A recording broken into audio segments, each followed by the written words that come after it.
Hey, greetings, educators. We're at chapter 12. At first glance, this chapter can be kind of boring. It talks about legal issues such as rights, responsibilities, employment contracts, and obligation. But here's the thing, all of these issues are going to affect you each and every day in the classroom. It's important for you to understand this chapter as well as any of the other chapters that we've seen in this textbook. And also chapter 13 is going to be important to you also.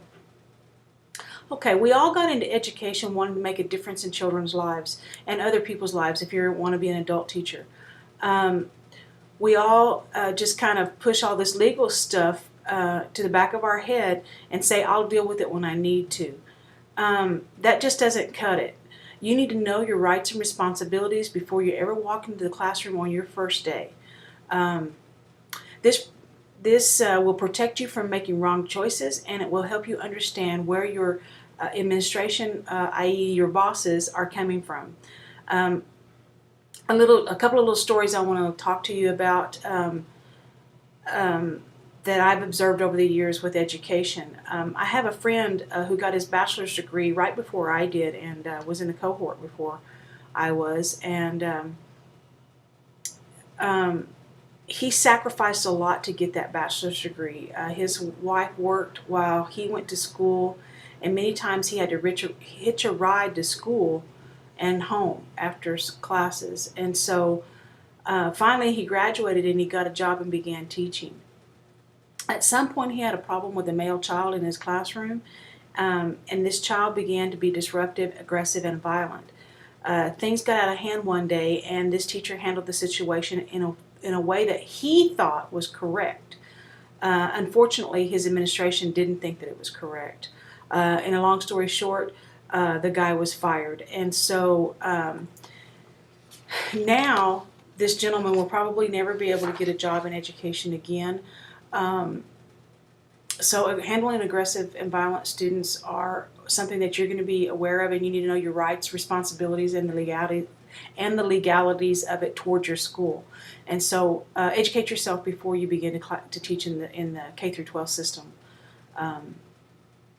about your rights and responsibilities, and especially toward violent children.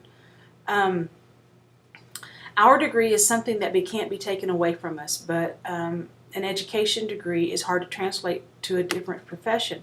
So this gentleman, his school was important to him. He got a bachelor's degree, and you can never have that degree taken away from you. But what are you going to do with an education degree besides teach? And so that's something to think about. Anyway, in another story, a teacher friend of mine who was a female had an aggressive student in her 5th grade class, and this student was aggressive, and one day became violent too.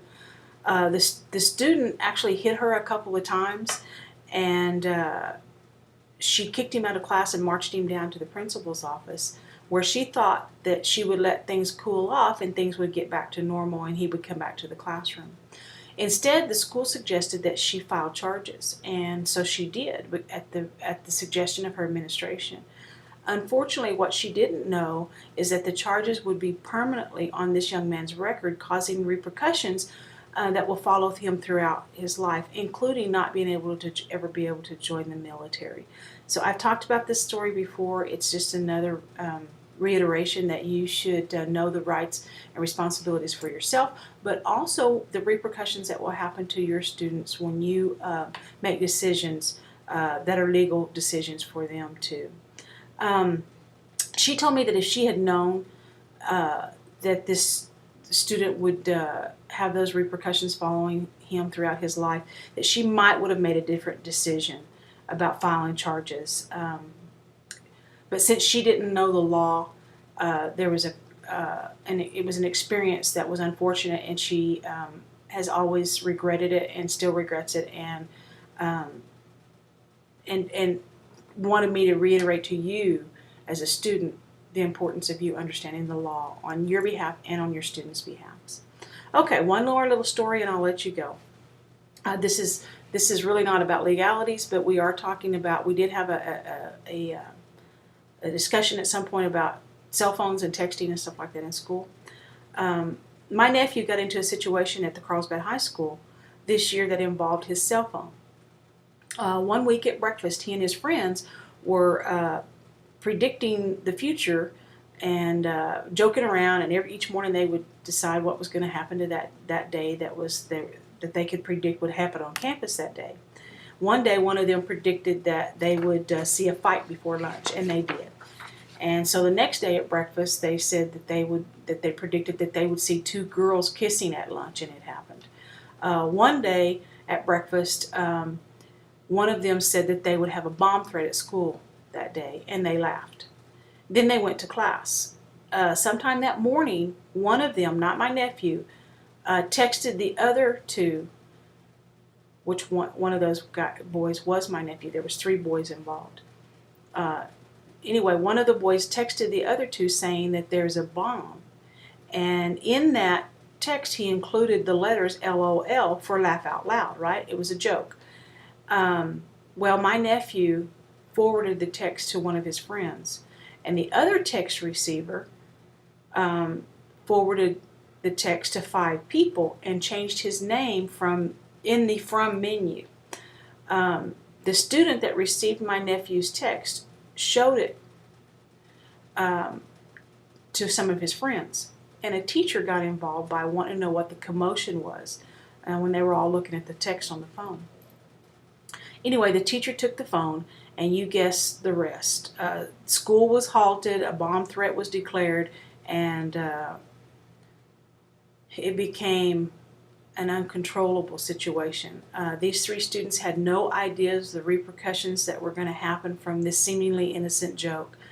My nephew was suspended for 10 days, and charges were pending as to the outcome of the investigation from the school. The student who changed his name in the text was threatened by the police that it was conspiracy to bomb the school, and it was a higher felony charge, and so it was really scary for the boys and for their families. Long story short, the 3 students were let come back to school with the agreement of community service. But my nephew is a fantastic golfer and hopes to scholarship in golf one day. And he was really terrified that he was going to be kicked off the golf team and that he was going to be kicked out of school and have to go to school in Artesia. And he was just brokenhearted and humiliated. And this is a classic example of the reason why I believe that cell phones should not be allowed in school, or that there should be more educating of the students who, at the school. I don't know. I just personally believe that they're a problem waiting to happen. But the boys had no idea that the hailstorm that they were going to commit or create, and so it was a sad situation. Okay, educators, that's all the stories that I have for you today. This chapter is important to you. I hope that you get to know it. That's my 2 cents. I hope you have a good one. I'll see you in chapter 13.